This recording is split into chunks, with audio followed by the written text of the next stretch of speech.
কাহন সাহিত্য দীর্ঘজীবী হোক।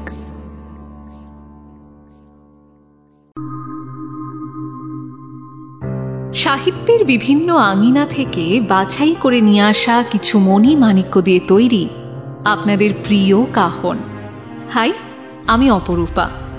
আজ কাহনে শুনবেন অমৃতা কোনারের দুর্দান্ত থ্রিলার নরকরাজ অন্তিম পর্ব।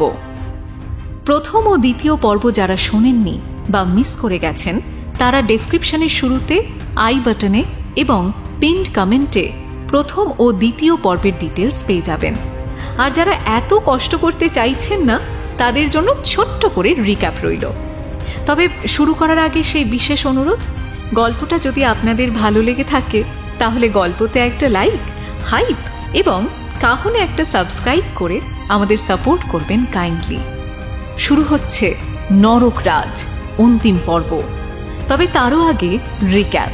সাহিত্য দীর্ঘজীবী হোক।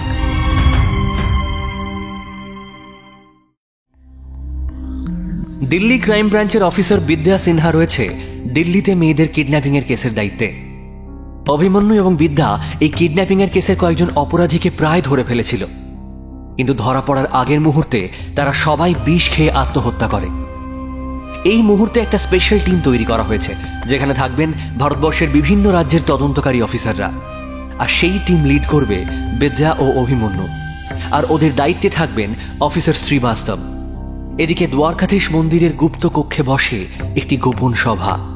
সেই সিক্রেট সোসাইটি বহুকাল ধরেই ভগবানের সম্পত্তি রক্ষা করে আসছে, কিন্তু হঠাৎ করেই এই সোসাইটির একজন করে সদস্যকে খুন করা হচ্ছে। কেন হচ্ছে তা কেউ জানে না। আচার্যর বিশ্বাস তাদের যোদ্ধা তাদের বাঁচাবে, তাকে চিঠি পাঠানো হয়েছে। এদিকে অভিমন্যু হঠাৎ বুঝতে পারে এই কিডন্যাপিং এর সাথে নরকাসুরের একটা যোগসূত্র আছে। এই রহস্য সমাধানের চাবিকাঠি রয়েছে আসামে, কিন্তু অফিসার শ্রীবাস্তব যেন বিভিন্নভাবে ওদের কাজে বাধা সৃষ্টি করছে। কোনোভাবেই নিজেদের মতো তদন্ত করতে পারছে না অভিমন্যু ও বিদ্যা। তারপর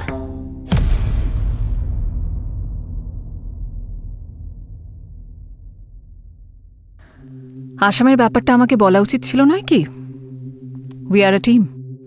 রুম থেকে বেরিয়ে এসে বিদ্যা প্রশ্ন করে। ওর মুখ দেখে স্পষ্ট বোঝা যাচ্ছে বিষয়টাতে বেশ রেগে গেছে ও। আরে, কথাটা মাথায় আসতেই অভিমন্যু বুঝতে পারে গন্ডগোল হয়ে গেছে, কিন্তু সত্যি তখন ওর এটা খেয়াল ছিল না। সত্যি ফোনে দেখেছিল, আর শ্রীবাস্তবের সঙ্গে কথা বলতে গিয়েই হঠাৎ করে ওই আসামের কথাটা মাথায় এলো। এবার সেটা বিদ্যাকে কি করে বোঝাবে? স্বাভাবিক। আরে, আমি আসামের কথাটা আগে ভাবিনি। তাহলে? আরে, প্রাগজ্যোতিষ রাজ্যর কথাটা পড়লাম তখনই ইন্টারনেটে, আর এটাও পড়লাম এরিয়াটা নাকি কামরূপ, মানে প্রেজেন্ট আসামের গুয়াহাটি। কিন্তু তখনও এটা ভাবিনি। উনি যখন জিজ্ঞেস করলেন যে কোথায় খুঁজবো, ঠিক তখনই মনে হলো ওই নরকের সঙ্গে তো একটা জায়গারই নাম পাচ্ছি, আসাম। ব্যাস, তাই বলে ফেললাম আর কি। I understand. কিন্তু এবার দেখো, আমার মন বলছে যে আসামে গেলে কিছু না কিছু ইনফরমেশন পাওয়া যেতই, কিন্তু যাবোটা কি করে?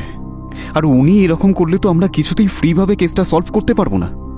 আমার মনে হয় বাসু স্যার আমাদের হেল্প করতে পারবেন। হ্যাঁ, সেক্ষেত্রে উপর মহল থেকে একটা চাপ আসবে। আর শ্রীবাস্তব স্যার শুধু ছাড়তে বাধ্য হবে তাই নয়, রাগও করবেন। কিন্তু আমাদের হাতে কোনো স্ট্রং প্রুফ নেই। আচ্ছা, বাসু স্যারকে কিসের ভিত্তিতে রিকোয়েস্ট করবে? আমাদের প্রিভিয়াস রেকর্ড কি একটু হেল্প করতে পারবে না? সবটাই ডিপেন্ড করবে বাসু স্যারের প্রেজেন্টেশনের উপর। কিন্তু একটা সমস্যা আছে, সবটা ওকে বলা যাবে না, নাহলে কনফিডেন্সিয়াল ইনফরমেশন লিক করার অপরাধে আগেই খারিজ হয়ে যাবে। আবার সত্যি শ্রীবাস্তব স্যারের কথাটাও ফেলে দেওয়ার মতো নন। একটা চিরকুট পেয়ে আমরা লাফাচ্ছি এটা বললে বাসু স্যারও রিস্ক নেবেন না। আর আমরা যদি এইটুকু বলি যে আমরা কেস রিলেটেড একটা লিড পেয়েছি আসামে, তাই আমরা যেতে চাই, তাতেও কিন্তু পারমিশন পাবো না। হঠাৎ অভিমন্যুর মুখে একটা হাসির রেখা ফুটে উঠল। I have a plan B, Bidya. Bidya এবার একটা দীর্ঘ শ্বাস ফেলে সরু দৃষ্টিতে অভিমন্যুর দিকে তাকালো। We are a team, right? Abhimanyu পরিস্থিতি বুঝতে পেরে এবার সামাল দিতে উদ্যত হয়। আরে বলবো না কোথায় বললাম, কিন্তু প্ল্যানটা তো ঠিক মতো রেডি নেই না। প্রশ্নগুলোও সাজাতে হবে। বিদ্যা, I need your help. Better.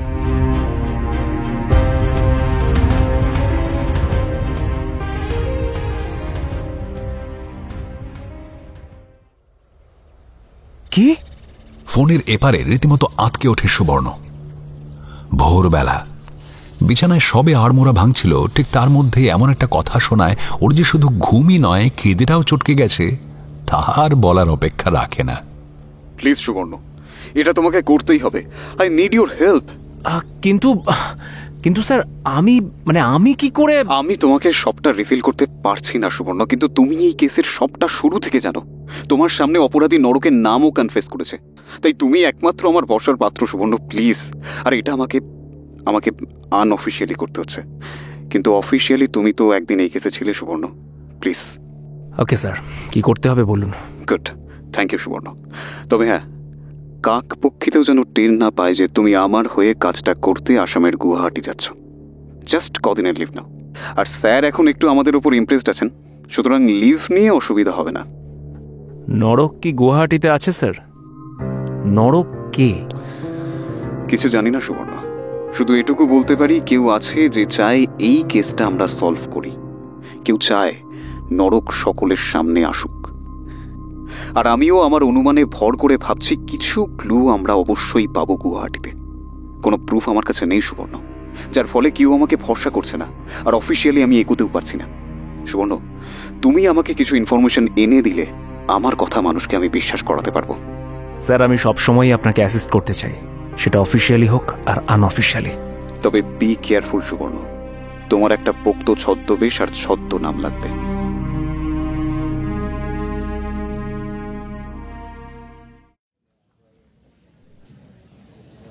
আসামের দিসপুর পুলিশ স্টেশন। সকাল থেকে অল্প বিস্তর ব্যস্ততা এখানে নজরে পড়ছে। এই পুলিশ স্টেশনের ওসি ভদ্রলোকের বেশ নামডাক আছে এই অঞ্চলে। হবে নাই বা কেন, এখানের বাসিন্দাদের প্রতিটি সুবিধা অসুবিধায় তাঁকে পাশে দাঁড়াতে দেখা যায়।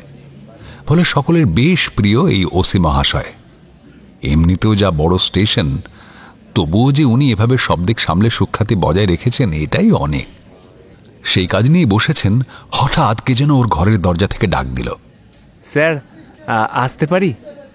কথাটা শুনে দরজার দিকে তাকিয়ে ওসি দেখেন একটা লোক দাঁড়িয়ে আছে। চোখে কালো ফ্রেমের চশমা, এক মুখ ভর্তি দাড়ি, মাথার কাঁচা পাকা চুল এলোমেলো, কাঁধে একটা ঝোলা ব্যাগ। ওসি বুঝতে পারেন লোকটা বাঙালি। বাঙালি তো তিনি নিজেও। হ্যাঁ, আসুন, বলুন কি দরকার। লোকটার সঙ্গে একজন কনস্টেবল আসে আর বলে, স্যার, ও কাকে খুঁজছে, আপনার সঙ্গে দেখা করবে বলল। লোকটা ভেতরে এসে বলে, হ্যাঁ স্যার, আমি আমার এক বন্ধুকে খুঁজছি, প্লিজ একটু খুঁজে দিন না।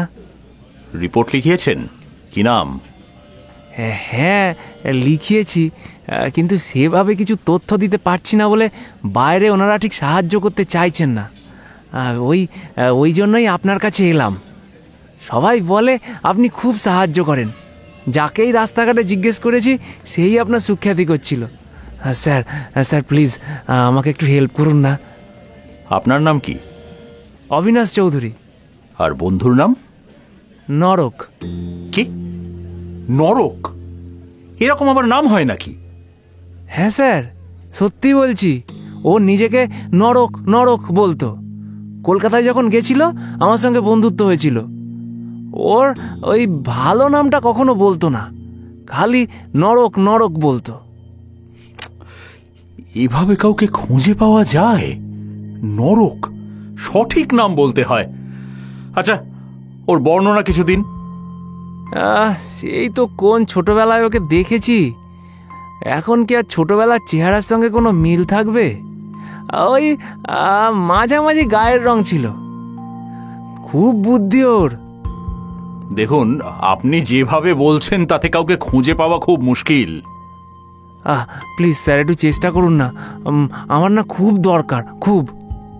দেখুন, আমি চেষ্টা করতে পারি একটা, কিন্তু কিছু লাভ হবে বলে মনে হচ্ছে না। স্টেশন থেকে বেরোতেই কিছু দূর গিয়ে লোকটা কাকে একটা ফোন করলো। হ্যালো সুবর্ণ, কিছু আপডেট আছে? না স্যার, সবে বলেছি, তবে এইটুকু নাম নিয়ে এরা খুঁজতেই চাইছে না। ওসির সঙ্গে কথা হয়েছে, লোকটা ভালো, দেখি কিছু হয় কিনা। বেশ।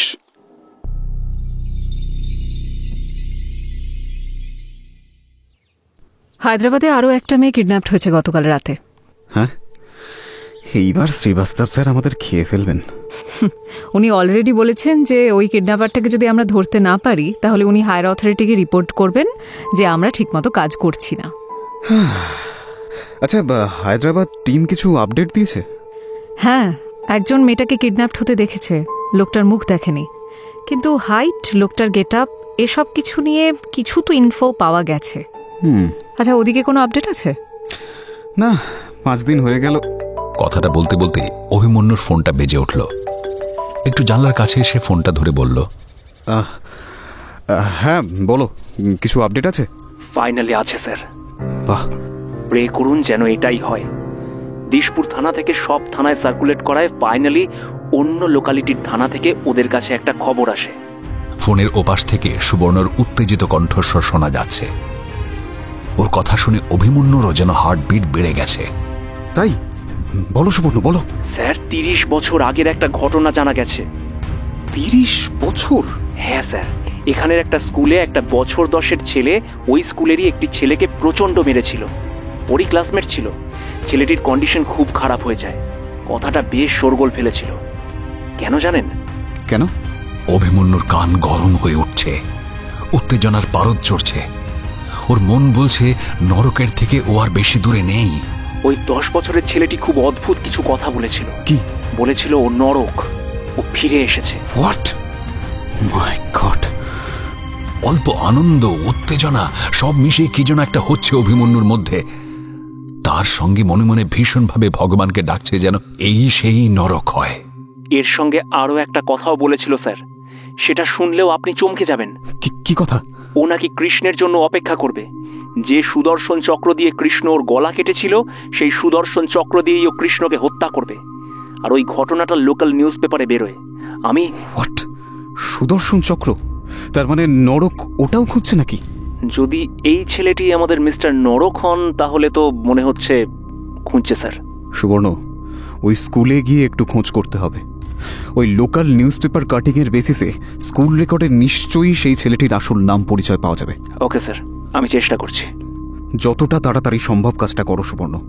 ওই নামটা পেলে ওটা আমার কাছে একটা বড় ক্লু হবে।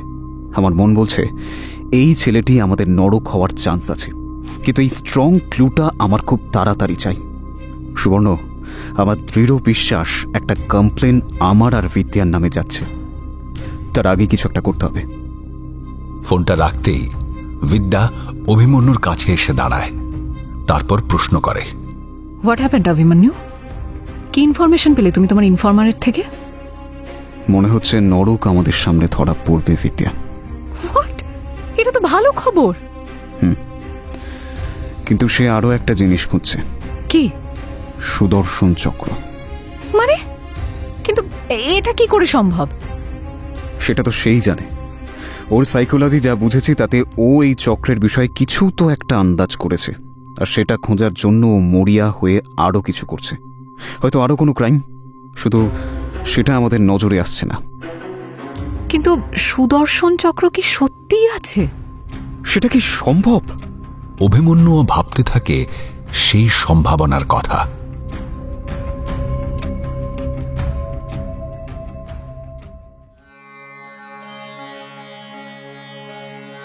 सुदर्शन चक्र, कब से इसका रक्षा किए जा रहा हूं। वर्षों से यही चला आ रहा है, यही नियम है। हर आचार्य को इसे निष्ठा के साथ करना पड़ता है, साथ में अपने दल की भी रक्षा करना होता है। पर मेरी निष्ठा में शायद कोई कमी रह गई है। एक एक करके अपने साथियों को खो रहा हूं मैं। এটুকু বলে থামলেন আচার্য।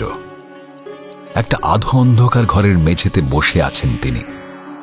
ঘরের কোণে জ্বলতে থাকা টিমটিমে মোমবাতির আলো যেন অন্ধকারটাকে আরো বেশি করে বুঝিয়ে দিচ্ছে।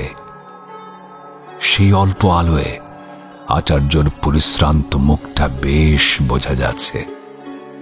তিনি ক্লান্ত, বিধ্বস্ত, প্রবল ঝড় সামলাচ্ছেন। এই সব কিছুই তার মুখে ফুটে উঠেছে। ऐसा मत कहिए आचार्य जी, आप ही की वजह से वो चक्र सुरक्षित है। हम सब तो रक्षक है, बस हमें प्राण देना होता है। पर आपको रहना होगा आचार्य। नए रक्षक को उसके दायित्व समझाना होगा। ये चक्र आपके सिवा हम में से किसी ने नहीं देखा। सिर्फ आचार्य को ही इसके बारे में पता होता है। सब कुछ नहीं देखा जाता है संतोष। मतलब? लोग जैसे छवि देखते हैं, श्री कृष्ण के हाथ में चक्र है, वही सुदर्शन चक्र है, लेकिन क्या वो एक आंखों दिखाई चक्र है? किससे बना है वो? सोचा है कभी संतोष? संतोष चुप करे থাকে। সত্যি তো, এভাবে তো কখনো ভাবেনি ওরা। ওরা জানে ওরা শ্রীকৃষ্ণের সুদর্শন চক্রের রক্ষক। মৃত্যুর সময় শ্রীকৃষ্ণ যখন এই পৃথিবী ত্যাগ করেন, তখন তিনি তার পরিবারের এক সদস্যকে দিয়ে যান সেই চক্র। জানিয়ে যান একটা কথা, তার এই চক্র একদিন যোগ্য ব্যক্তি ধারণ করবে। কেবলমাত্র সেই জানবে এর প্রয়োগ। তার অপেক্ষা করতে হবে, ততদিন রক্ষা করতে হবে সে অস্ত্রকে। কিন্তু সেটা সত্যিই কেমন দেখতে, সেটা কি দিয়ে তৈরি, তা জানে না ওরা কেউই। শুধু এটুকু জানে, শ্রীকৃষ্ণের পৌত্র বজ্রনাভ যখন এই দ্বারকাধীশ মন্দির নির্মাণ করেন, তখনই খুব গোপনে নির্মিত হয় কিছু গুপ্ত কক্ষ। তার যে কোনো একটিতে আছে সেই মহামূল্যবান সম্পদ, সুদর্শন চক্র। কিন্তু আসলে সেটা কি, তাকে কি চোখে দেখা যায়? দ্বারকাধীশ মন্দিরে দ্বারকাধীশ স্বয়ং তার সম্পদের রক্ষাকর্তা। সন্তোষদের কাজ সেই ব্যক্তির হাতে সেই সম্পদকে তুলে দেওয়া। কিন্তু সত্যি সেটা যে আসলে কি রকম, তা তো তারাও জানে না। সুদর্শন মতলব সুন্দর, আচার্য বলতে শুরু করেন, আর মন দিয়ে শুনতে থাকে সন্তোষ। সুদর্শন মানে সুন্দর। সু আর দর্শনের ভিন্নভাবে অর্থ করলে দাঁড়ায় সুন্দর, পবিত্র দর্শন। কেউ বলে যে এই চক্রকে ধারণ করে সে সুন্দর। সুন্দর পুরুষ ধারণ করায় এই চক্র হল সুদর্শন চক্র। আবার কেউ বলে সুন্দর দর্শনের এক চক্র হল সুদর্শন চক্র। কিন্তু আমরা সাধারণত টিভিতে বা ছবিতে যেরকম সুদর্শন চক্রকে দেখি, তাকে আসলে সেরকমই দেখতে।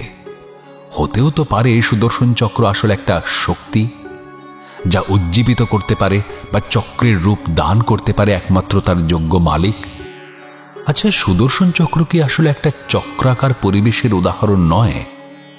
আমাদের এই জীবন থেকে শুরু করে সবকিছুই তো চক্রাকারে আবর্তিত। প্রত্যেকেরই শুরু আছে, শেষ আছে, সেই সঙ্গে আবার পুনরায় শুরু আছে। মানুষের জীবনে তো তাই জন্ম থেকে মৃত্যু, পুনরায় জন্ম, সবই যেন একটা চক্র। সেই চক্রের মধ্যে বাঁধা গোটা মনুষ্য জীবন থেকে শুরু করে সব কিছু।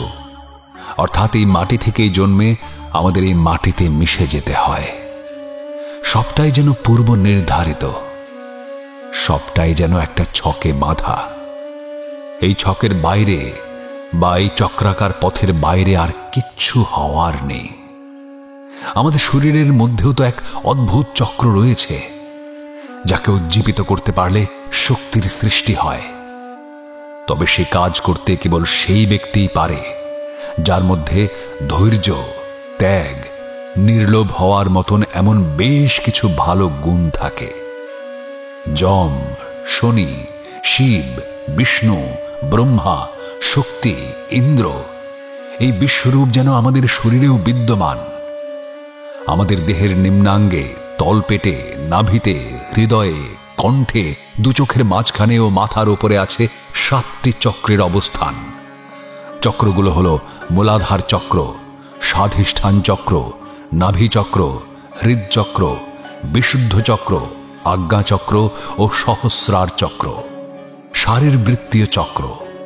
এই চক্রগুলোই তো আমাদের শরীরের সকল কামনা, বাসনা, রাগ, দুঃখ, সকল অনুভূতির যেমন নিয়ন্ত্রক, তেমনি শরীরের রোগ ব্যাধি সবকে নিয়ন্ত্রণ করে। আমাদের মন, মানসিক শক্তি, শারীরিক শক্তি, এই সবের নিয়ন্ত্রক এই চক্রগুলো। একেও তো চক্র বলা হয়, সুদর্শন চক্রকেও চক্র বলা হয়। হতেই পারে তা এমন এক দিব্য শক্তি যা চক্রাকারে আবর্তিত হয়, চক্রের মতো দেখতে, আবার সময় চক্র, সেও তো চক্র। সুদর্শন চক্রের সঙ্গে বিষ্ণুর চিত্রায়নের অর্থ এই যে বিষ্ণু হলেন স্বর্গীয় বস্তুর ও স্বর্গের রক্ষক এবং মালিক। অদ্ভুতভাবে এই চক্র যখন দৃশ্যমান হয় তখন দেখা যায় তার 108টি ধার। আবার শ্রীকৃষ্ণের 108টি নাম, যে নামকে কেন্দ্র করেই রচিত হয় সুদর্শন মন্ত্র। সে মন্ত্র সকলের জানা, কিন্তু এমন মন্ত্র সেখানে আছে যা কারোর জানা নেই। আচার্যর বলা কথাগুলো মন্ত্রমুগ্ধের মতো শুনে গেল সন্তোষ। আচার্য এত অবধি বলার পর সন্তোষ প্রশ্ন করে, তো ফির ওয়াহা ক্যা হ্যায়? আচার্য মুচকি হাসেন, তারপর বলতে শুরু করেন আবার, ওখানে এই সকল তত্ত্বই আছে। ওখানে এমন মন্ত্র, শরীরকে সেই স্তরে পৌঁছানোর পদ্ধতি সব বর্ণিত আছে যা সুদর্শন চক্রকে জাগ্রত করবে। কিন্তু সবাই তা পারবে না, কেবল একজনই পারবে, যার কথা শ্রীকৃষ্ণ বলে গেছেন। সে আসবে, একদিন সে আসবে, কবে আসবে কেউ জানে না। সন্তোষের মনে এতক্ষণ একটা প্রশ্ন আসেনি, সেটা এইবার তার মনে এলো। আচার্য কেন আজ তাকে এত সব বলছে? এই কথা তো আচার্যর নিজের মনেই রাখার কথা। তাহলে मुझे पता है संतोष तुम क्या सोच रहे हो। मुझे किसी को प्रस्तुत करना है मेरे बाद जो इस दायित्व का पालन करेगा। मैंने तुम्हें चुना है संतोष।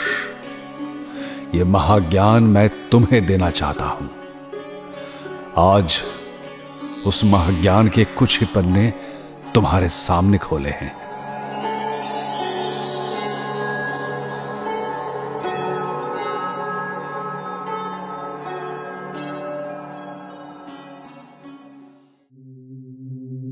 অভিমন্যু বিদ্যার ল্যাপটপে কিছু সার্চ করে দেখতে থাকে।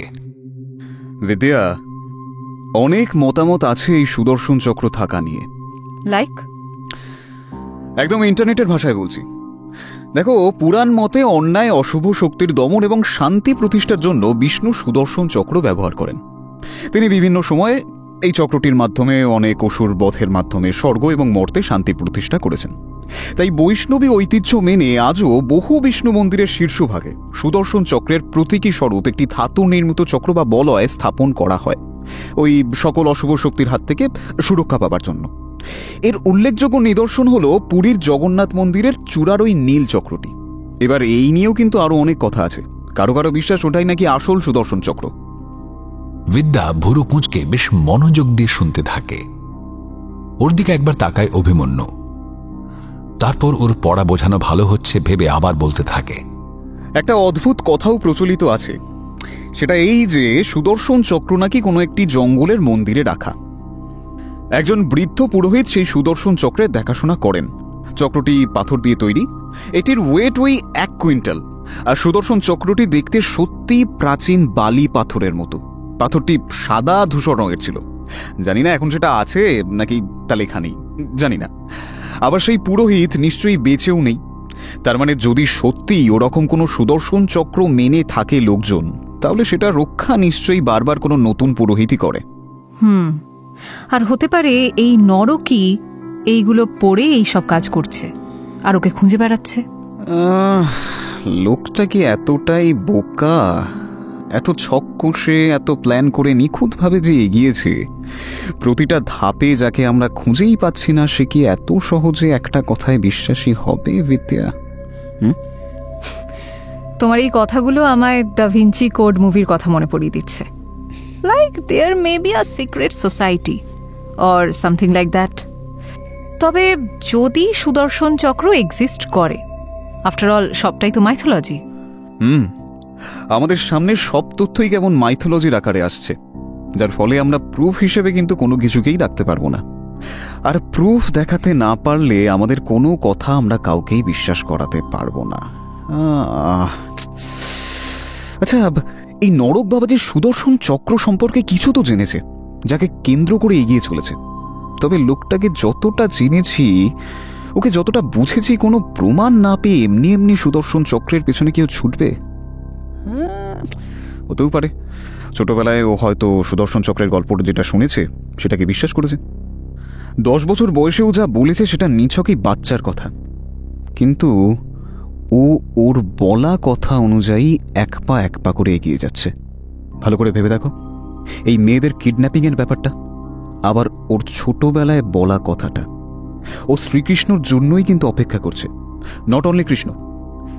এই যে এই জায়গাটা দেখো, শ্রীকৃষ্ণের স্ত্রী সত্যভামা, শ্রীকৃষ্ণ দুজন মিলে সেই 16,000 নারীকে উদ্ধার করে, আর দীপাবলির ঠিক পরের দিন নরকাসুরকে হত্যা করেন।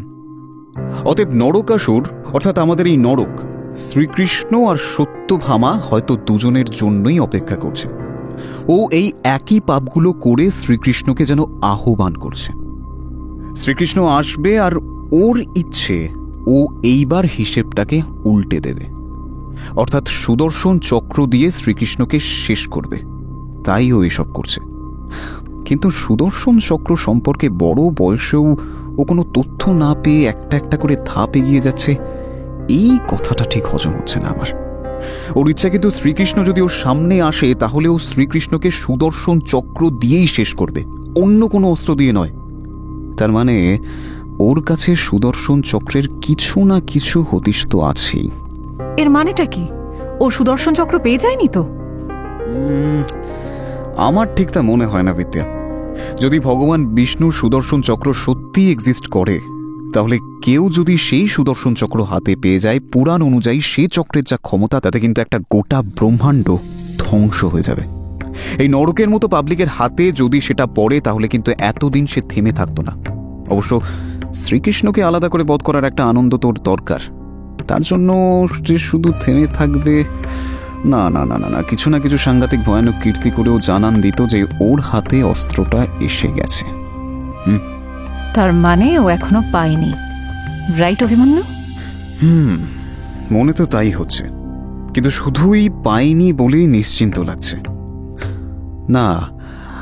আমার কেন জানি না মনে হচ্ছে ও কোথাও আরো অন্য কোনো ক্রাইম করে যাচ্ছে, যা আমরা জানতে পারছি না। আচ্ছা অভিমন্যু, সেটা বোঝার তো একটা উপায় আছে। শ্রীকৃষ্ণের সুদর্শন চক্র যদি থাকে, তাহলে সেটা কোথায় থাকতে পারে বলে তোমার মনে হয়? এই যে মন্দিরটার কথা বলা হচ্ছে, সেটা দ্বারকায় থাকতে পারে, কারণ শ্রীকৃষ্ণের মৃত্যু যেখানে হয়, বলা হয় সুদর্শন চক্র নাকি সেখানে পৃথিবীর মধ্যে বিলীন হয়ে যায়। আবার কারো কারো মতে এই যে পুরোহিতের কেসটা যেটা, সেটা তার মানে শ্রীকৃষ্ণ তার অস্ত্র কাউকে রক্ষা করতে দিয়ে গেছেন। যদি সেটাও হয়, তাহলেও সেটা মনে হয় তার মৃত্যু যেখানে হয়েছে সেই স্থানেরই কোথাও হবে। তাছাড়া শ্রীকৃষ্ণ ভূমি তো দ্বারকা। দ্বারকা অফ গুজরাট। তাহলে তো গুজরাটে কোনো ক্রাইম হচ্ছে কিনা বা দ্বারকায় কোনো ক্রাইম হচ্ছে কিনা, সেটা তো নিউজ সার্চ করলেই আমরা বুঝতে পারবো। আর তার সাথে এটাও বুঝতে পারবো যে সেগুলো নরকই করছে কিনা। গ্রেট গ্রেট আইডিয়া বিদ্যা, এটা একটা পয়েন্ট হতে পারে। Thank you. অভিমন্যু কথাটা বলে আবার ল্যাপটপে কিছু সার্চ করতে থাকে। বিদ্যা এসে ওর পাশে একটা চেয়ারে বসে, ওর দৃষ্টিও ল্যাপটপের স্ক্রিনের দিকে, কিন্তু তেমন কিছুই নজরে পড়ছে না ওদের।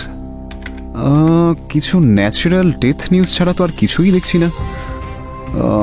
অল্প বয়সী এক বিশাল বড় ব্যবসায়ী মেহতার হার্ট অ্যাটাক, অল্প বয়সী এক খ্যাতিসম্পন্ন ডাক্তার আনন্তের সিঁড়ি থেকে পড়ে মৃত্যু, কিন্তু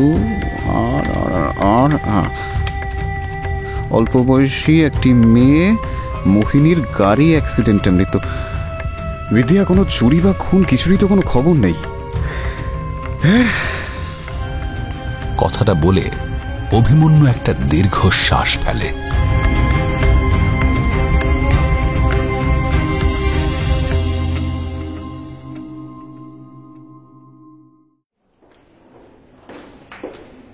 দেখুন, আপনারা কিন্তু ঠিক করে নিজেদের কাজ করছেন না। নিজের রাজ্যে একটা কেস সলভ করা আর ন্যাশনালি সেই কেস সলভ করা দুটো সম্পূর্ণ আলাদা ব্যাপার। যদিও এটা আপনাদের ভুল নয়, আপনাদের তো সেরকম কোনো ট্রেনিংও বোধহয় নেই। কিন্তু স্যার, ওয়েট, জাস্ট ওয়েট, আমার আরও কিছু বলার আছে। হাত দেখিয়ে বিদ্যাকে থামতে বলেন শ্রীবাস্তব। বিদ্যাও কিছু বলতে না পেরে অর্ডার মেনে চুপ করে যায়। আমি আপনাদের বিরুদ্ধে কমপ্লেন করেছি। কথাটা বলেই অভিমন্যুর দিকে তাকিয়ে বলেন, আপনাদের এগেনস্টে করা সেই কমপ্লেন্টের রিপ্লাইও এসেছে। And for your kind information, আপনাদেরকে ওয়ার্নিং দেওয়া হয়েছে। আর এই যে সেই কপি। পাশ থেকে টেবিলের ওপর রাখা একটা কাগজ তুলে নিয়ে বলেন শ্রীবাস্তব। তারপর অল্প হেসে বলেন, এবার থেকে স্ট্রিক্টলি আমার ইনস্ট্রাকশন ফলো করতে হবে আপনাদের। আর ভালো কথা, আপনাদের মধ্যে একজনকে হায়দ্রাবাদ যেতে হবে। স্যার প্লিজ, এই অবস্থায় আমার আগে আসাম যাওয়াটা খুব দরকার। ট্রাস্ট মি স্যার, আমি একটা লিড পেয়েছি। তারপর আমার কথা ভুল প্রমাণিত হলে আপনি যেখানে বলবেন সেখানে যাব, যেভাবে বলবেন সেভাবে চলবো। অভিমন্যুর কথা শুনে শ্রীবাস্তব প্রচন্ড রেগে গিয়ে কর্কশ গলায় বলেন, তর্ক করবেন না, একদম তর্ক করবেন না। শ্রীবাস্তব কথাটা বলতে বলতেই তার ফোনে একটা ফোন আসে। হ্যালো।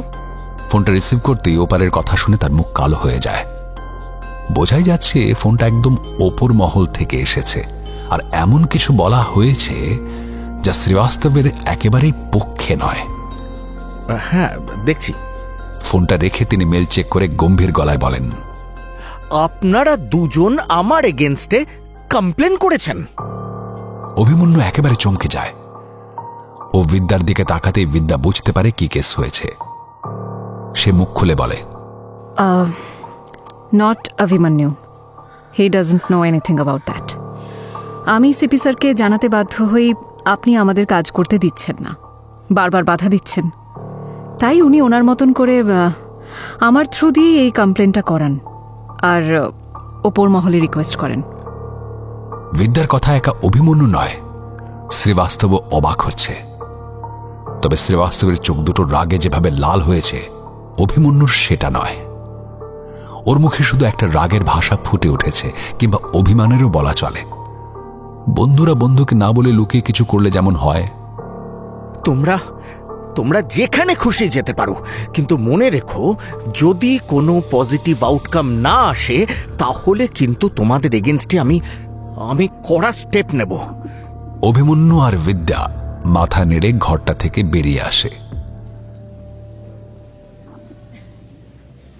অভিমন্যু বিদ্যার দিকে তাকিয়ে বলে, উই আর আ টিম, আপনি বলা থা, right? Yes, we are a team. তুমিও তো প্রথমে লুকিয়েছিলে। যাই হোক, আমার জানানো উচিত ছিল, কিন্তু তুমিই তো বলতে দিচ্ছিলে না বারবার। Wait, what did you say? তুমি এক্ষুনি হিন্দিতে কথা বললে? হ্যাঁ, you can speak Hindi very well.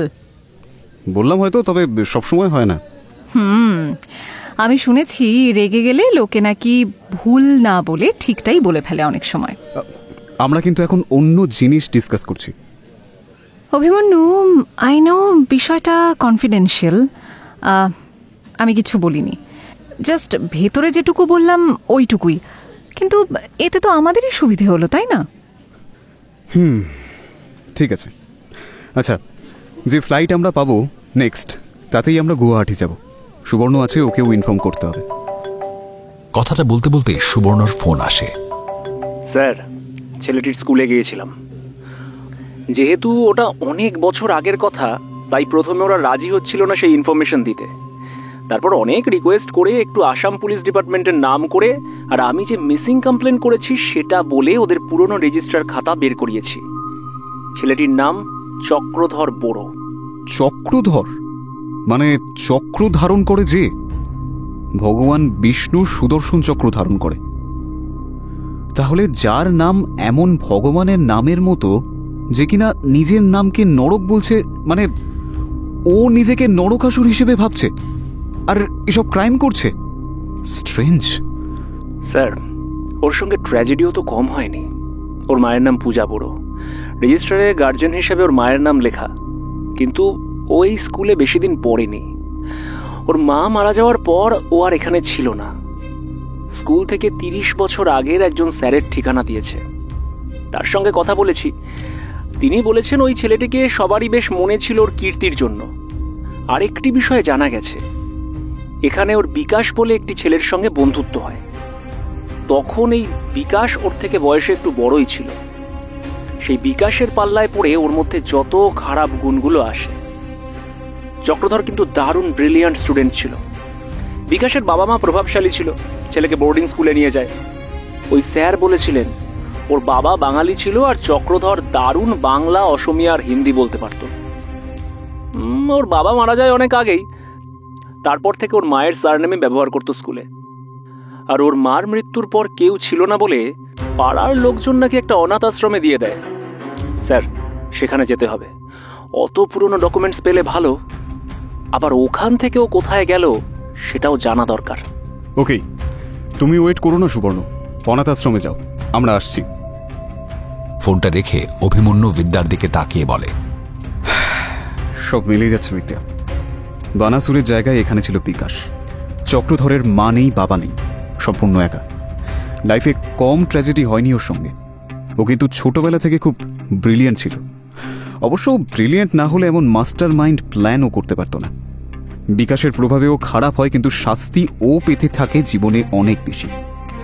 বিদ্যা, আমি যদি ঠিক হই তাহলে ওর ধারণা কখনো অন্যায় না করেও জীবনে অনেক শাস্তি পেয়েছে। বুঝতে পেরেছি বিদ্যা। ওর লজিক অনুযায়ী বানাসুরের প্রভাবে নরকাসুর খারাপ হয়েছে, অথচ বানাসুর সেভাবে কোনো শাস্তি পায়নি। শাস্তি পেয়েছে নরকাসুর। আর বানাসুরকে কিন্তু ক্ষমা করে দেওয়া হয়েছিল। আর এখানে বিকাশও ক্ষমা পেয়ে যায়।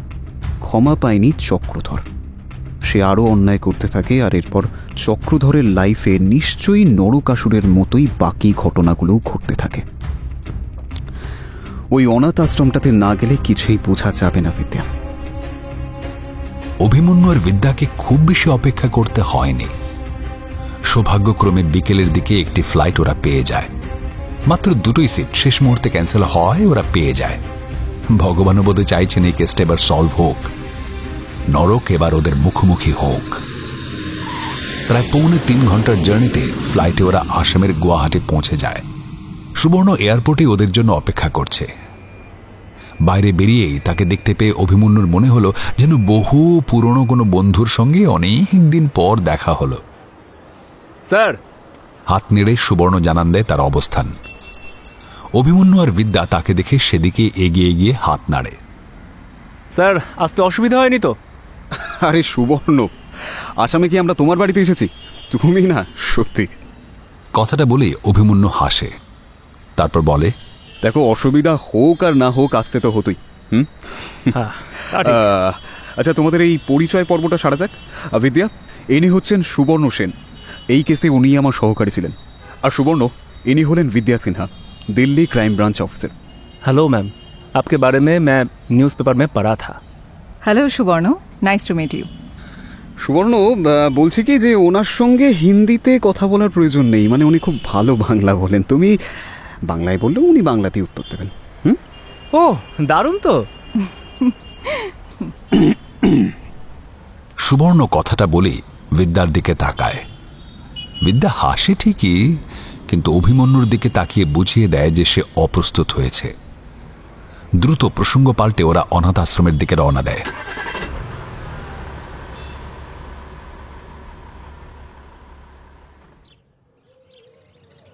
অনাথ আশ্রম থেকে ওরা জানতে পারে চক্রধরকে সেখান থেকে এক অবাঙালি দম্পতি দত্তক নেয়, মিস্টার অ্যান্ড মিসেস শর্মা। তাদের দিয়ে যাওয়া গুয়াহাটির ঠিকানা পায় অভিমন্যুরা। কিন্তু সেখানে গিয়ে জানতে পারে ওখানে একটা অন্য পরিবার থাকে, বাড়ির আসল মালিকের থেকে জানা যায় সেই পরিবার এখান থেকে চলে যায় অনেক বছর আগেই। মাত্র 2 বছর তারা ছিল সেখানে। ভদ্রলোকের ট্রান্সফারের চাকরি ছিল। তার চাকরির সংস্থার নাম তিনি স্মৃতিতে বেশ জোর দিয়ে জানালেন ঠিকই, কিন্তু তারপর ওই পরিবার কোথায় যায় তা তিনি জানেন না। একটি ছেলেকে দত্তক নিয়েছিল, 2 মেয়ে ছিল ওদের। দত্তক নেওয়ার কমাস পরেই চলে যায়। স্যার, এখন কি করব? ভদ্রলোকের অফিস থেকে ডেটা কালেক্ট করতে হবে, এরপর কোথায় গেছেন তা জানতে হবে। সেই সংস্থার সঙ্গে যোগাযোগ করে ইন্টারনেট থেকে ফোন নাম্বার নিয়ে, কিন্তু খুব সম্ভবত রাত বলেই তারা ফোন রিসিভ করছেন না হয়তো। সুবর্ণ যে হোটেলে উঠেছে ওরাও সেই হোটেলেই আরো 2টো রুম বুক করে, আর সুবর্ণ ফিরে যায় কলকাতায়। ওর কাজ এখানেই শেষ। এরপর অফিসিয়ালি কেসটার আপডেট ওর জানারও কথা নয়। অভিমন্যু আসাম পুলিশের ডিজিপির সঙ্গে যোগাযোগ করে। কপাল জোরে এই ভদ্রলোকও বাঙালি। আসামে বাঙালির সংখ্যা অনেক বেশি। ভদ্রলোক বেশ অমায়িক, সব রকম সহায়তার আশ্বাস দেন।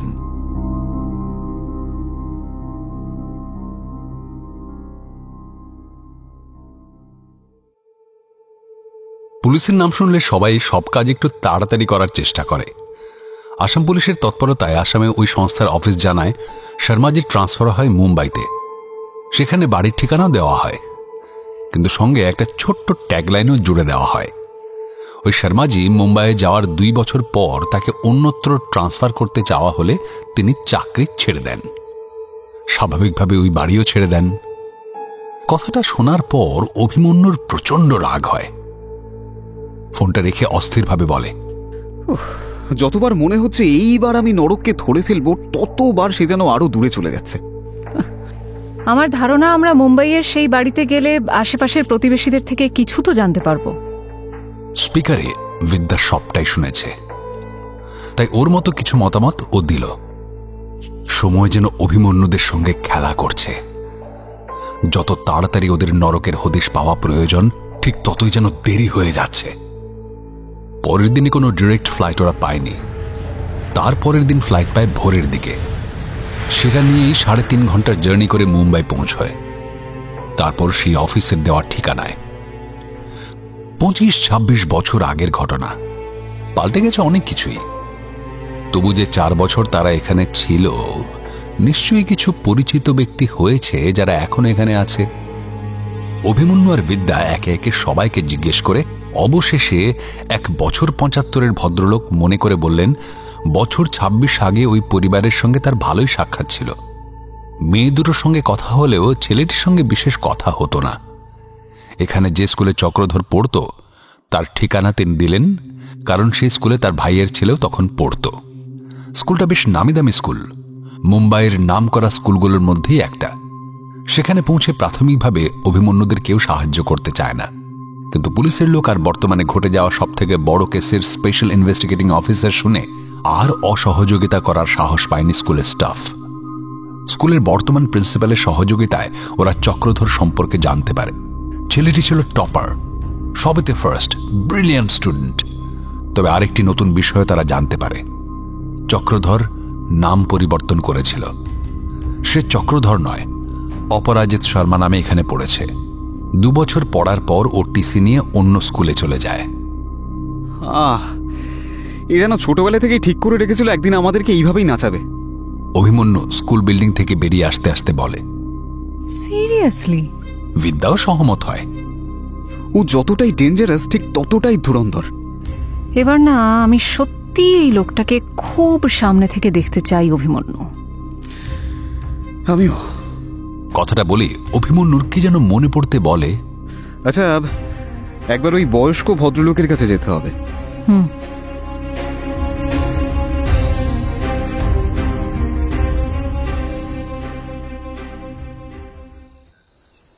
अच्छा, आपको याद है उस लड़के का नाम क्या था?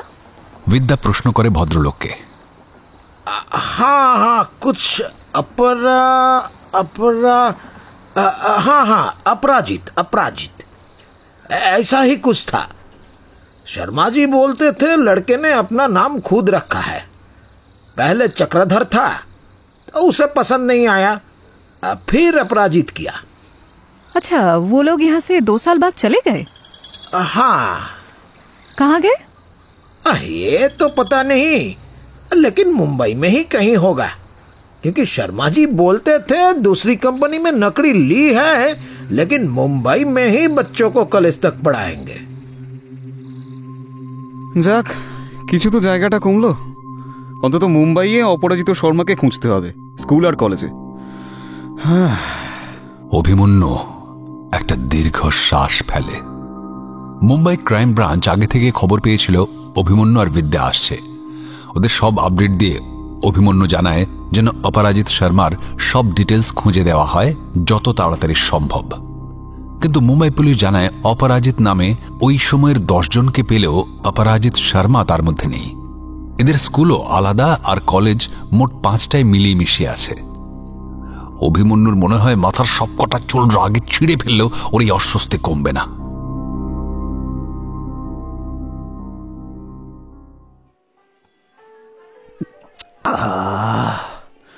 এই চাটা না খুব দরকার ছিল, আমার না আর মাথা কাজ করছে না। ক্যাফেতে বসে আছে অভিমন্যু আর বিদ্যা। যতটা না শারীরিকভাবে ক্লান্ত, ওরা তার থেকে অনেক বেশি মানসিকভাবে ক্লান্ত।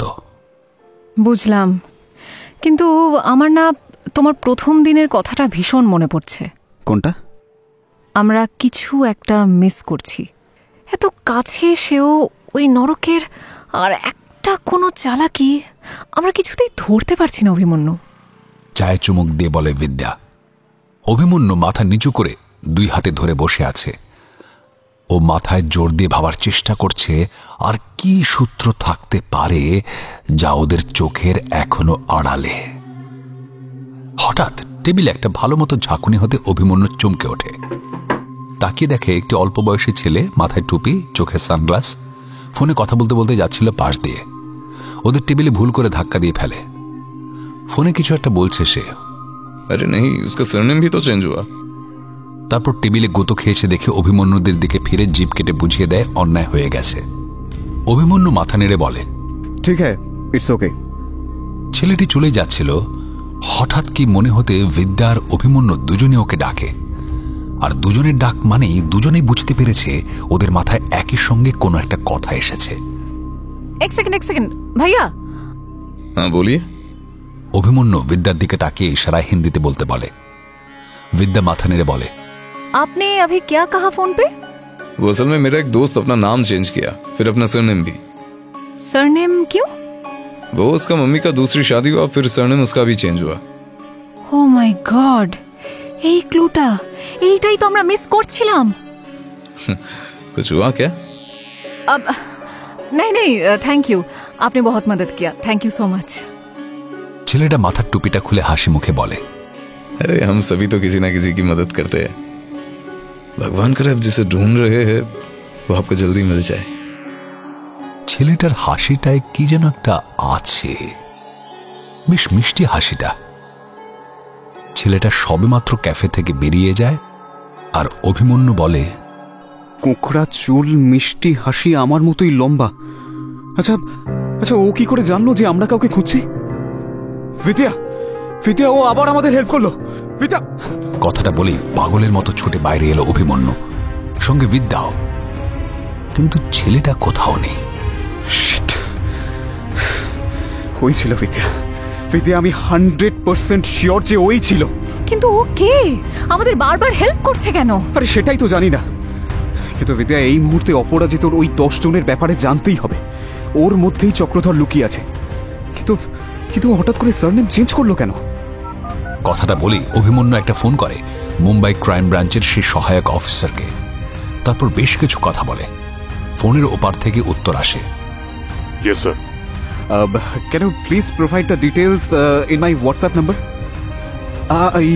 Yes, college name, school name, and if there any photograph. Yes, please. Sure. ফোনটা রাখতেই মিনিট 5 মধ্যেই অভিমন্যুর ফোনে একটা মেসেজ আসে, হোয়াটসঅ্যাপ মেসেজ। সেটা খুলতেই অভিমন্যুর সামনে ভেসে ওঠে নাম, সারনেম, স্কুল কলেজের নাম আর বছর 18-র একটি ছেলের কলেজ রেজিস্টার থেকে পাওয়া পাসপোর্ট সাইজের ছবি।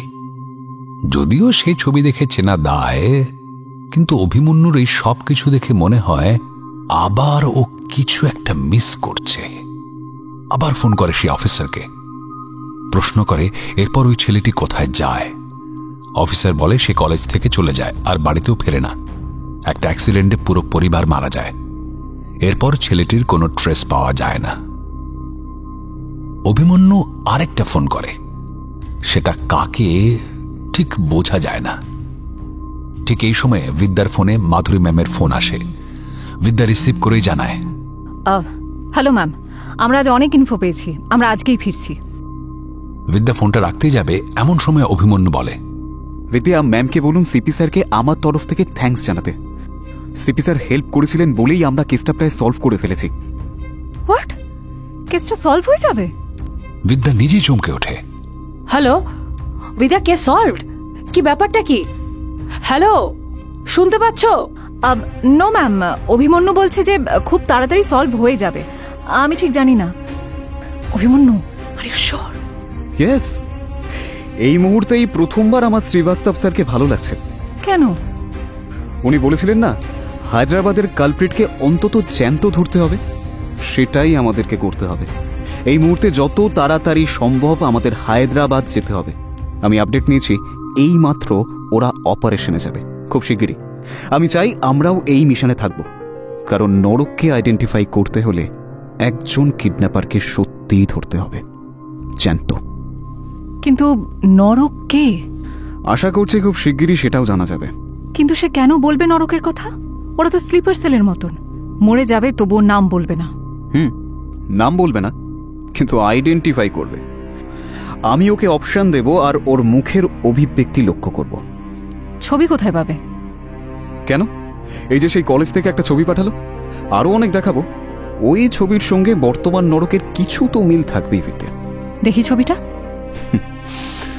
দেখাবো, কিন্তু এটা টপ সিক্রেট, কাউকে বলা যাবে না। ওকে, আর হায়দ্রাবাদের কিডন্যাপারকে ধরার প্ল্যান কি? ওকে পরের কিডন্যাপটা করতে দিতে হবে। ও জানে না এখনো যে আমরা ওকে চিনে গেছি। ওর ঠিকানাটাও জানি, ওকে ফলো করা হচ্ছে। জাস্ট ওকে কিডন্যাপটা করতে দিতে হবে, বাস।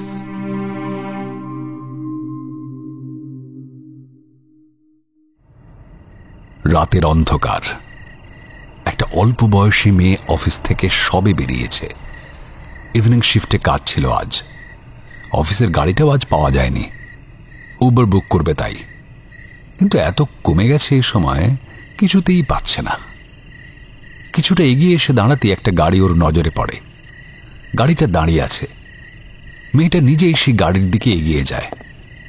গাড়ির কাছে নক করে বলে, प्लीज मेरी हेल्प कीजिए ना, मुझे मेन रोड तक जाना है, प्लीज थोड़ा छोड़ दीजिए ना। কাজটা নেমে এসেছে। ভেতরটা অন্ধকার। সে অন্ধকার থেকে একটা গভীর কণ্ঠস্বর ভেসে এলো, बैठिए। মেয়েটা পিছনে উঠে বসে। গাড়িটা চলতে শুরু করে। গাড়ির মধ্যের আলো জ্বলছে না। বাইরের কিছু আলো মাঝে মাঝে আসতেই ভেতরটা দৃশ্যমান হচ্ছে। মেয়েটা মাঝে মাঝে আয়নাটার দিকে তাকাচ্ছে। লোকটা ওর দিকেই তাকিয়ে। অস্বস্তি হচ্ছে ওর। মেইন রোড আসতে মেয়েটা বলে, okay okay stop the car, मैं यहीं उतरूंगी। গাড়িটা দাঁড়িয়ে যায়। মেয়েটা নামতে নামতে বলে, थैंक यू सो मच। বলে গাড়ি থেকে নামে। লোকটাও নেমে আসে। মেয়েটা সামনে এসে দাঁড়াতেই ও বলে, कितना देना है आपको? লোকটা মাথা নেড়ে বলে, कुछ नहीं। आप जरा पीछे देखिए तो, वो आपके घर वाले हैं क्या? মেয়েটা অবাক হয়ে পেছনে তাকাতেই লোকটা হাতের ইঞ্জেকশনটা তুলে ওর কাঁধে বসাতে যাবে, অমনি একটা গুলির শব্দ হয়। লোকটার হাত থেকে ছিটকে পড়ে ইঞ্জেকশনটা। মেয়েটা তড়ি ঘড়ি পেছন ফিরে দেখে কাণ্ডটা। সে ছিটকে দুপা পিছিয়ে যায়, আর লোকটা কিছু বুঝে ওঠার আগে পেছন থেকে এসে একজন লোক তাকে পেছন থেকে চেপে ধরে দুহাত পেছনে মুড়ে দেয়। লোকটার হাতে এমনিতেই ব্যথা করছে, বিশেষ কিছু করতেও পারছে না। চলিয়ে আপকা পূজা করতে হ্যাঁ। বিদ্যা এসে সামনে দাঁড়ায় লোকটার। छोड़ो, छोड़ो मुझे, मैंने कहा छोड़ो। সরি, এটা তো সম্ভব নয়। Thank you sir, thank you ma'am. आप लोग नहीं होते तो। You are a brave girl, thanks to you हमारी हेल्प करने के लिए। মেয়েটি যে কিডন্যাপারের পরের টার্গেট তা কিডন্যাপারকে ফলো করেই বোঝা গিয়েছিল। তারপর প্ল্যান করে মেয়েটিকে টোপ সাজতে রাজি করানো হয়, আর তারপর মিশন সাকসেসফুল।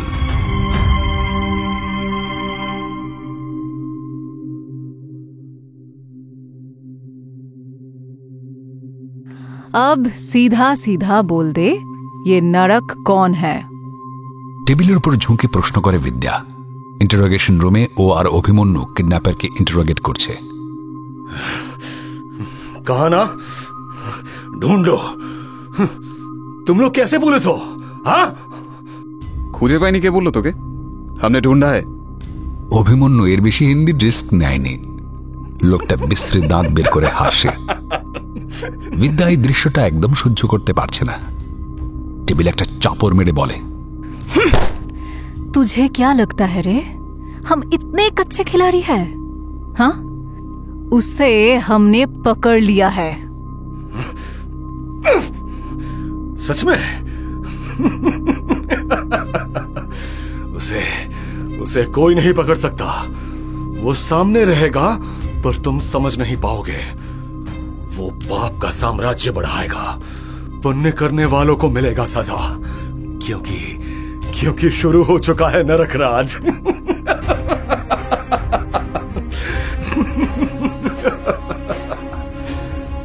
तेरा नरक राज अब खत्म भी होने वाला है बास्टर्ड। तुम लोगों का ये पाप पुण्य वाला नाटक, ये खेल अब खत्म होगा। लो, अब तुझे कौन बचाए? ये सर सही हिंदी बोला ना? इसका मतलब उसका गुस्सा थोड़ा हाई लेवल पे है, समझा? বিদ্যা লোকটার কলার টেনে কথাটা বলে। অভিমন্যু লোকটার সামনে টেবিলের ওপর একটা ছবি রাখে। লোকটার মুখে আগের মতো শয়তানি হাসি। অভিমন্যু সেটা সরিয়ে আরেকটা ছবি রাখে। লোকটা এখনো হাসির রেখাটা ফুটিয়ে রেখেছে। অভিমন্যু সেটাও সরিয়ে নেয়, অন্য একটা ছবি রাখে। লোকটা নির্বিকার ভাবে তাকিয়ে থাকে। হঠাৎ ওর ভুরুটা অল্প কুঁচকে যায়। এইবার অভিমন্যুর মুখে একটা হাসি খেলে যায়। বিদ্যা ছবিটার দিকে তাকিয়ে দেখে এটা সেই মুম্বাই ব্রাঞ্চের দেওয়া কলেজ রেজিস্টারের ছবিটা। ছবিটায় সব থেকে দৃষ্টি আকর্ষণ করছে ওর চোখ দুটো। অদ্ভুত একটা টান আছে, কি যেন একটা আছে ওই চোখে। অভিমন্যু এই ছবিটাও তুলে নেয়। এবার ও একটা নতুন ছবি রাখে। এই ছবিটা দেখে লোকটার মুখের ভাব পরিবর্তিত হয়ে যায়। অভিমন্যুর মুখের হাসিটা এবার চওড়া হয়। বলেছিলাম না, তোর নরকের খেলা এবার শেষ।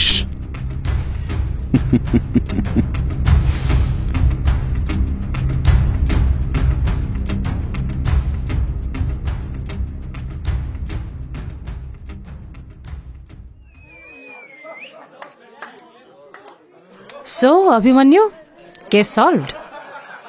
ডিসিপি অবস্থি ওয়াইনের গ্লাসটা হাতে নিয়ে প্রশ্ন করেন, আজ একটা ছোট্ট করে প্রি দিওয়ালি পার্টি অ্যারেঞ্জ করা হয়েছে ওনার বাড়ির বাগানে। কিছু পরিচিত মানুষ এবং অবশ্যই এই স্পেশাল টিমের 3 জনকে ইনভাইট করা হয়েছে। কিছুটা সাকসেস পার্টিও বলা চলে। সকলেই বেশ সেজেগুজে এসেছে। আজ প্রথম অভিমন্যু আর বিদ্যাও একদম ফর্মাল ড্রেসের বাইরে। বাঙালি রীতি মেনে অভিমন্যু একটা দারুণ পাঞ্জাবি পরেছে আর বিদ্যা পরেছে শাড়ি। অতিথিরা সকলে চলে যাওয়ার পর বাগানে এই আসর জমেছে অফিসারদের। ডিসিপি অবস্থি, সিপি বাসু, শ্রীবাস্তব, অভিমন্যু আর বিদ্যা। অলমোস্ট ম্যান, জাস্ট নরককে ধরব। Now tell me one thing, who is Narak? সেটা কিন্তু এখনো আপনি ক্লিয়ার করলেন না মিস্টার রায়, নাকি এমন কাউকে পাননি এখনো? আচ্ছা, আমরা না পেলেই কি আপনার বেশি সুবিধে হয়? What? Abhimanyu, we all want to know who is Narak? CP Basu প্রশ্ন করেন। আচ্ছা, আপনি কি আদৌ জানেন? ইয়েস স্যার, একদম। দেন নামটা বলুন। Yes, Abhimanyu, প্লিজ নামটা বলো। ডিসিপি অবস্থিও একটু অনুরোধ করেই বলেন, আমি সবকিছু প্রুফ সমেত ফাইল রেডি করে দিয়েছি, আর কালই সেটা সাবমিট করছি। তাই এখন সত্যি আপনাদের সেটা বলতে আর দ্বিধা নেই। বিদ্যা, বিদ্যা, আপনি শুরু করবেন না অভিমন্যু, প্লিজ ক্যারি অন। ওকে, তাহলে শুরু থেকে শুরু করি। প্রথমে মাইথোলজির কথা বলবো, তারপর প্রেজেন্ট ডের কথা। নরক মানে নরকাসুর, সে প্রথমে কিন্তু অসুর ছিল না। পুরাণ মতে ধরিত্রী দেবী আর ভগবান বিষ্ণুর বরাহ অবতারের পুত্র সে। তো এই ভূদেবীর অনুরোধে তাকে আশীর্বাদ দেন বিষ্ণু দেবতা, নরকাসুরের দীর্ঘায়ু এবং প্রবল শক্তিশালী হওয়ার আশীর্বাদ। কিন্তু বানাসুর নামক এক দুষ্টু অসুরের প্রভাবে সে হয়ে ওঠে অসুর, শুরু করে তার প্রবল অত্যাচার। প্রাগজ্যোতিষ রাজ্য মানে তখনকার কামরূপ আর এখনকার গুয়াহাটি সে দখল করে নেয়। ঘটকাসুরের সাম্রাজ্য ছিল তখন ওটা। তাকে সিংহাসনচ্যুত করে সে দখল করে রাজ্য। শুরু হয় নরক রাজ। নরকাসুর স্বর্গ আক্রমণ করে অতিষ্ঠ করে তোলে দেবতাদের, আর এরপরই শুরু হয় ট্র্যাজেডি। বানাসুর চেয়ে নেয় ক্ষমা, পেয়েও যায় প্রাণ ভিক্ষা, কিন্তু নরকাসুর নিজের কাজেই বহাল থাকে। কোনো ক্ষমা নয়, বরং আরো পাপ করতে থাকে সে। তার মতো অসুরের জীবনেও প্রেম আসে। কামাখ্যা দেবীকে পছন্দ হয় তার। স্বাভাবিকভাবেই এক অসুরকে তো বিবাহ করবেন না কোনো দেবী। তাই তিনি নরকাসুরকে বলেন মোরগ ডাকার, অর্থাৎ ভোর হওয়ার আগেই যেন নীলাচল পাহাড়ের নিচ থেকে মন্দির অবধি এক রাতে সিঁড়ি নির্মাণ করে নরকাসুর। কিন্তু এটাও করে ফেলেছিল সে, এতটাই দক্ষ ছিল সে। তখন উপায় না দেখে দেবী করলেন ছলনা। চেপে ধরা এক মোরগকে সে ভয়ে ডেকে দিল। নরকাসুরের সিঁড়ি করাও বন্ধ হলো। পর মুহূর্তেই নরকাসুর বিষয়টা টের পেয়ে খেপে যায় আর আরো ভয়ানক হয়ে ওঠে। এটা একটা গল্প। এবার সে প্রায় 16,000 নারীকে বন্দি করে। শ্রীকৃষ্ণ আর তার স্ত্রী সত্যভামা তাদের উদ্ধার করেন, আর শ্রীকৃষ্ণের সুদর্শন চক্র নরকাসুরকে হত্যা করে। ওহো, তো এর সাথে নরক নামের কালপিটের কি সম্পর্ক অভিমন্যু? মাধুরী অবস্থি হিন্দিতে প্রশ্ন করেন। বলছি ম্যাম, বলছি। আসামের গুয়াহাটিতে আজ থেকে প্রায় 40 বছর আগে চক্রধর নামে একটি ছেলের জন্ম হয়। চক্রধর নরকাসুরের গল্প শুনে ছোটবেলা থেকেই তার মনে হয় নরকাসুরের সঙ্গে অন্যায় হয়েছে। সে তো খারাপ ছিল না। সঙ্গদোষে বানাসুরের প্রভাবে সে খারাপ হয়। বানাসুরকে যদি ক্ষমা করা হয় তাহলে নরককে কেন মারা হলো? তার বক্তব্য, নরকের পাপ অনুযায়ী তার শাস্তি একটু বেশি হয়েছে। দেবী কামাখ্যাও তাকে ঠকিয়েছে। সব মিলিয়ে চক্রধর নরকাসুরের প্রতি সিম্প্যাথি ফিল করে। এইবার চক্রধরের জীবনেও প্রচুর ট্র্যাজেডি। জন্মের পরপরই ওর বাবা মারা যায়, কিছুদিন পর দিদা, তারপর তার মা। চক্রধর কিন্তু দারুণ ব্রিলিয়েন্ট, পড়াশোনা ওর ভালোই চলত। ওর জীবনে সেই বানাসুর হয়ে এলেও বিকাশ বলে একটি অবাঙালি ছেলে, যার প্রভাবে ভালো চক্রধর হয়ে ওঠে শয়তান। বিকাশ কিন্তু বাবা মায়ের চাপে বোর্ডিংয়ে চলে যায়। ওই যে বানাসুর যেমন ভুল বুঝতে পেরে ক্ষমা চেয়ে নেয়, ঠিক তেমনই চক্রধরের জীবনেও দেবী কামাখ্যা আসেন। কলেজে নিতু নামের একটি মেয়েকে ভারী পছন্দ হয় চক্রধরের। প্রপোজ করে, কিন্তু নিতু না করে দেয়। রাগের বর্ষবর্তী হয়ে কলেজের সিঁড়ি থেকে নিতুকে ফেলে দেয় সে। কামাখ্যা দেবীর সিঁড়ি আর নিতুর সিঁড়ি, ম্যাডাম, মিলছে না? সব মিলছে, শুধু একটা হিসেব চক্রধর কিছুতেই মেলাতে চায় না। ও একের পর এক মেয়েকে কিডন্যাপ করাতে থাকে, কারণ ও চায় তাদের উদ্ধার করতে একদিন শ্রীকৃষ্ণ আসবে, আর সেই সুদর্শন চক্র দিয়েই ও শ্রীকৃষ্ণকে শেষ করে হিসাব উল্টে দেবে। এমনটাই 10 বছর বয়সে চক্রধর বলেছিল, কিন্তু তখন ও ছিল নেহাত বাচ্চা। কিন্তু এখন ও সেটা খুঁজছে, আর তার হদিশও কিছুটা পেয়েছে, এটা আমি নিশ্চিত। কিন্তু জিনিসটা সে পায়নি, আর যদি তা থাকে তবে আমি তাকে কিছুতেই ভগবানের সেই পবিত্র জিনিস পেতে দেব না। সুদর্শন চক্র, সেটা কি করে সম্ভব? তুমি কি জানো সেটা কোথায়? সিপি বাসু ভুরু কুঁচকে প্রশ্ন করেন। সুদর্শন চক্র, ওর ধারণা সেটা আছে। ও মাই গড, কি বলছো এসব? আমি তো বিশ্বাসই করতে পারছি না। What rubbish! আপনি রেগে যাচ্ছেন কেন? ও হ্যাঁ, একটা কথা, চক্রধর বাংলা, অসমিয়া আর হিন্দি তিনটেতেই সাবলীল তখনই ছিল। এখন জানি না আর কটা ভাষা জানে। ওর বাবা তো বাঙালি ছিল। আর আপনারা সবাই জানেন তো যে আমাদের শ্রীবাস্তব স্যার 7 থেকে 8টা রিজিওনাল ল্যাঙ্গুয়েজ সম্বন্ধে অবগত। So what? Abhimanyu, your research is really impressive. তো আজ কোথায় চক্রধর? সিপি স্যার প্রসঙ্গ এড়িয়ে প্রশ্ন করেন। আছে স্যার, আছে। বহাল তবিয়তে আছে। একটার পর একটা মানুষকে সাইকোলজিক্যালি মোল্ড করে দেশের বিভিন্ন প্রান্তে ক্রাইম করাচ্ছে, আর নিজেও খুব ভালো চাকরি নিয়ে বসে আছে, সকলের সামনে অথচ সকলের আড়ালে। लेकिन ये चक्रधर नाम মানে একে খুঁজে পেয়েছো? ম্যাডাম অবস্থি প্রশ্ন করেন। লোকটা খুব চালাক ম্যাডাম। নিজের নাম, টাইটেল সব এমনভাবে চেঞ্জ করেছে যে কেউ তাকে খুঁজে পাওয়াটাই দুষ্কর। কিন্তু আমরা পেয়েছি। কি করে বুঝলে সে কে? সিপি প্রশ্ন করেন। ও বা, আপনাদের বলা হয়নি, হায়দ্রাবাদের ওই অপরাধী পুলিশের হেফাজতে, এবং চক্রধরের ছবি সে আইডেন্টিফাই করেছে। কিন্তু সেই ছবি দিয়ে এখন এত বছর পরের চক্রধরকে কি করে আইডেন্টিফাই করবেন অফিসার রায়? শ্রীবাস্তব এবার যেন অভিমন্যুকে ভস্ম করে দেবেন এমনভাবে প্রশ্ন করেন। সেটা আমার ওপরই ছাড়ুন না। ও হ্যাঁ, যেটা মিস করে গেলাম, চক্রধরের এখনকার নাম হলো অপরাজিত। স্বাভাবিক যে বিষ্ণুর অবতারকে সহ্য করতে পারে না সে কি আর এই নাম রাখে? না, বরং যাকে পরাজিত করা যায় না এটাই ভালো। কিন্তু সে পরাজিত হয়ে গেছে, তাকে আমি ধরে ফেলেছি।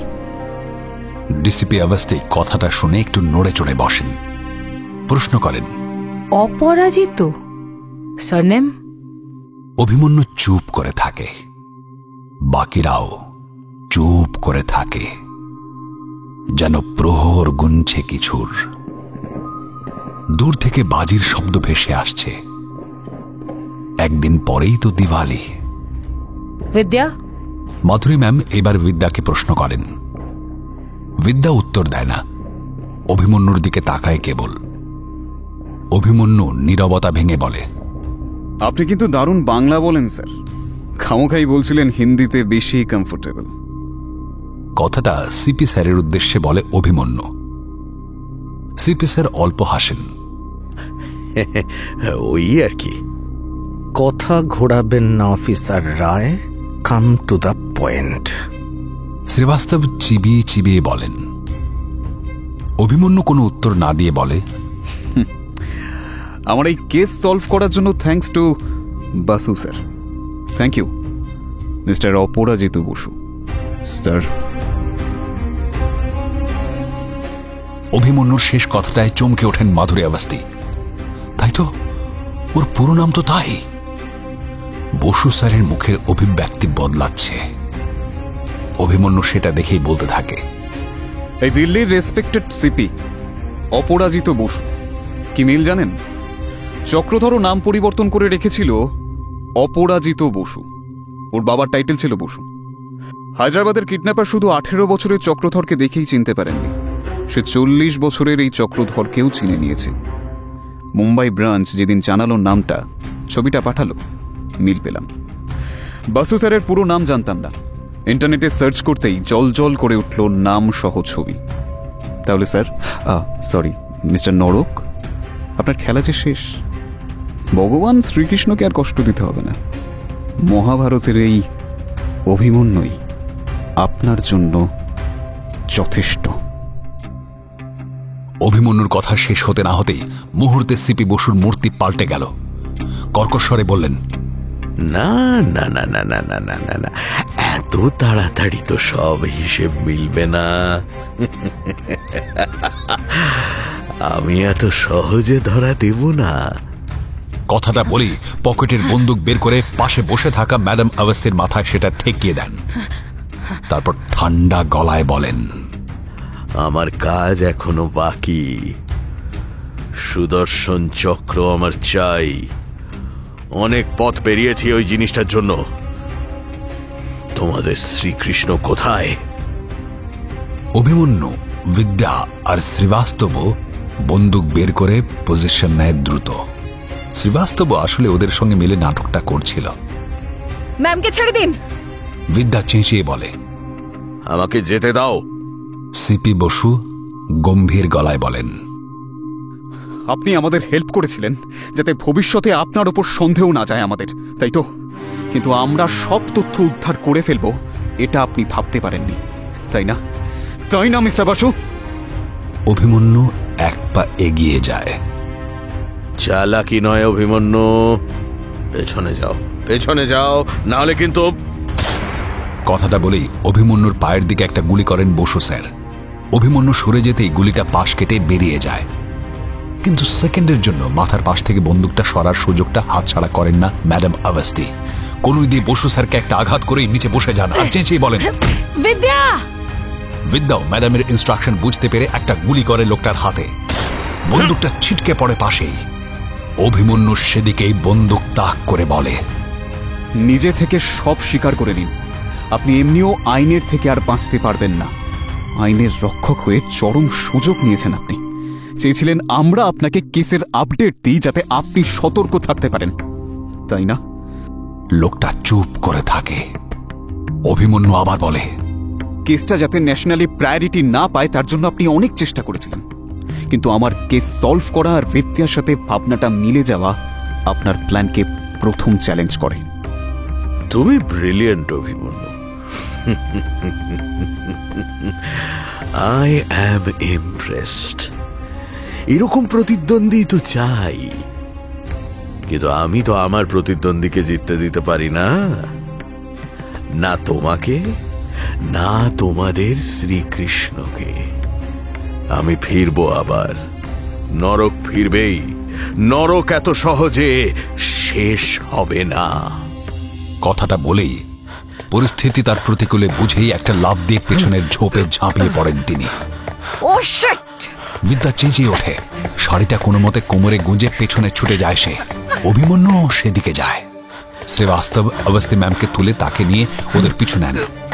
অভিমন্যু আর বিদ্যা বসু স্যারের পেছনে ছুটতে থাকে, কিন্তু বিশাল বাগানে অন্ধকারে কোনো একটা গাছের আড়ালে লুকিয়ে পড়েন তিনি।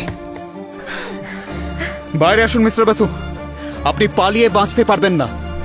যেখানেই থাকুন না কেন আপনাকে আমি খুঁজে বের করবই, মিস্টার বসু। কথাটা বলেই অভিমন্যু বিদ্যার উদ্দেশ্যে বলে, বিদ্যা, বিদ্যা তুমি ওই দিকটা দেখো।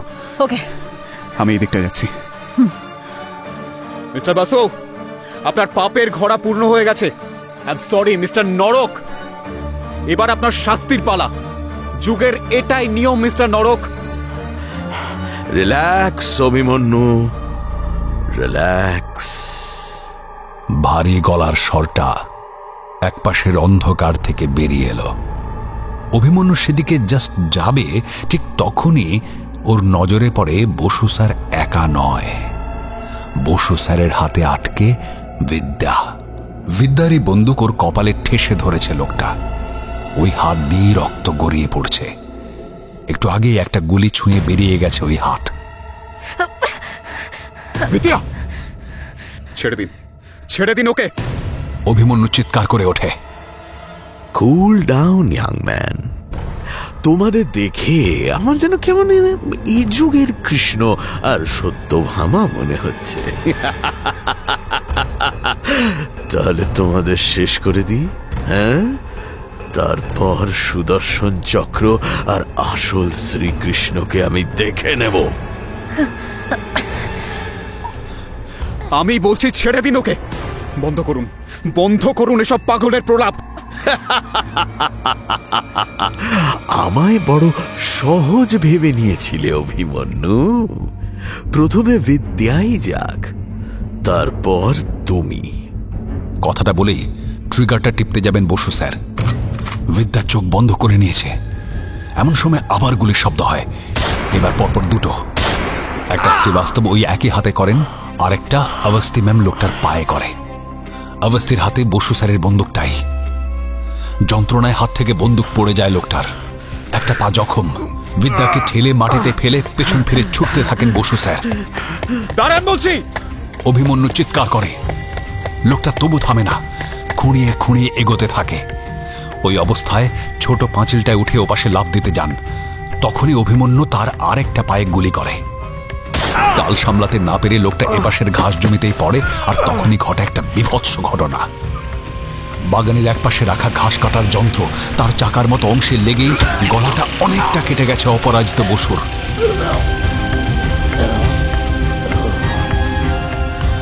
রক্তাক্ত অবস্থায় পড়ে আছেন তিনি, চোখ দুটো খোলা। প্রাণ যে নেই তার বুঝতে দেরি হয় না কারোর। ও মাই গড! ম্যাডাম আওয়াস্তি এই দৃশ্য দেখে আঁতকে ওঠেন। ও নো! বিদ্যাও চমকে যায়। অভিমন্যু হাতের বন্দুকটা নামিয়ে একটা চাপড় মারে পায়ে। ভীষণ আফসোস হচ্ছে ওর, কিন্তু পরক্ষণে ও কি একটা মনে হতে হাত ঘড়িটা দেখে। তারপর কাঁপা গলায় বলে, রাত 12:30। নরক চতুর্দশী শুরু হয়ে গেছে। কি অদ্ভুতভাবে একটা চক্রতেই মৃত্যু হলো এই যুগের নরকের। সত্যি ঈশ্বরের হিসেব বোঝা সত্যি মুশকিল। সকলেই অভিমন্যুর কথা শুনে চমকে যায়।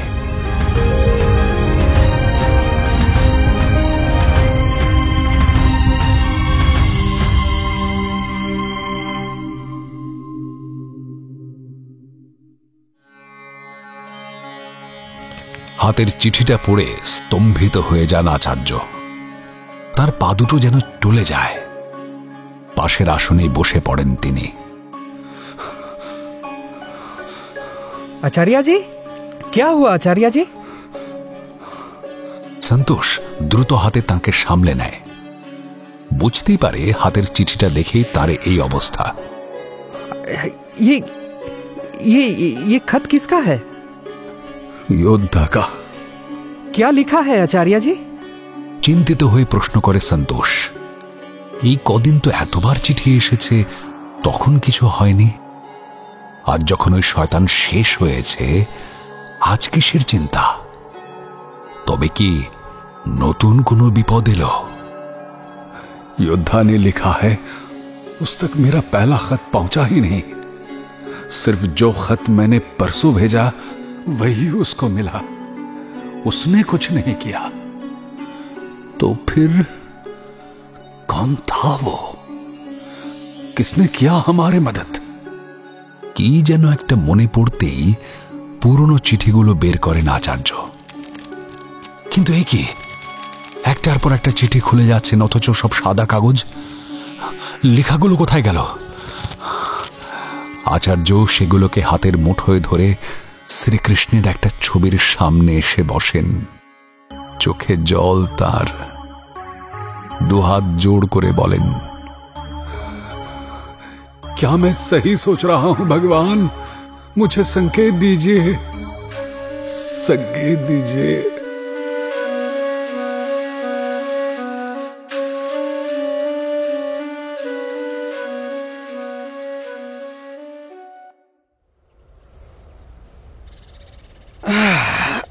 একটা রহস্য এখনো সমাধান করতে পারলাম না। কি? ওই চিঠিটা। কথাটা বলেই নিজের পকেট থেকে মানিব্যাগটা বের করে অভিমন্যু। তারপর চিরকুটটা বের করে খুলে ধরে সামনে। আর ওটা খুলতে ও রীতিমতো চমকে যায়। ওটায় কিচ্ছু লেখা নেই, একদম ফাঁকা কাগজ। কাগজটার এপিট ওপিট ঘুরিয়ে দেখতে থাকে অস্থিরভাবে। মানিব্যাগটা হাতড়ায়, কিন্তু আর কাগজ পায় না। কি হলো অভিমন্যু? আরে এই কাগজটার লেখাটা কোথায়? আমি শিওর এটাই ওই চিরকুটটা, কিন্তু লেখাটা সে কি নেই? আরে না, এই দেখুন না। হ্যাঁ তাই তো। আই থিঙ্ক এমন ইঙ্ক দিয়ে লেখা হয়েছে যেটা ভ্যানিশ হয়ে যায়। কিন্তু পরশু তো ছিল লেখাটা। অভিমন্যু ভুরু কুঁচকে তাকায় সামনের দিকে। কে ছিল সে?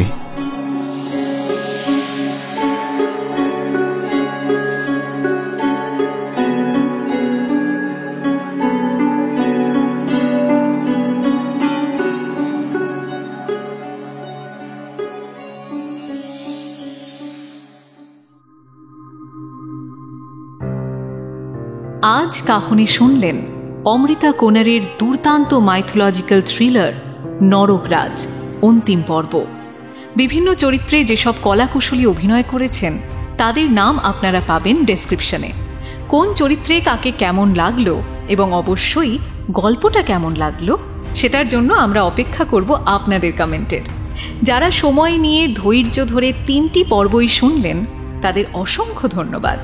আমাদের এই প্রচেষ্টা যদি আপনাদের ভালো লেগে থাকে তাহলে গল্পতে একটা লাইক এবং কাহনে সাবস্ক্রাইব করে আমাদের সাপোর্ট করবেন কাইন্ডলি।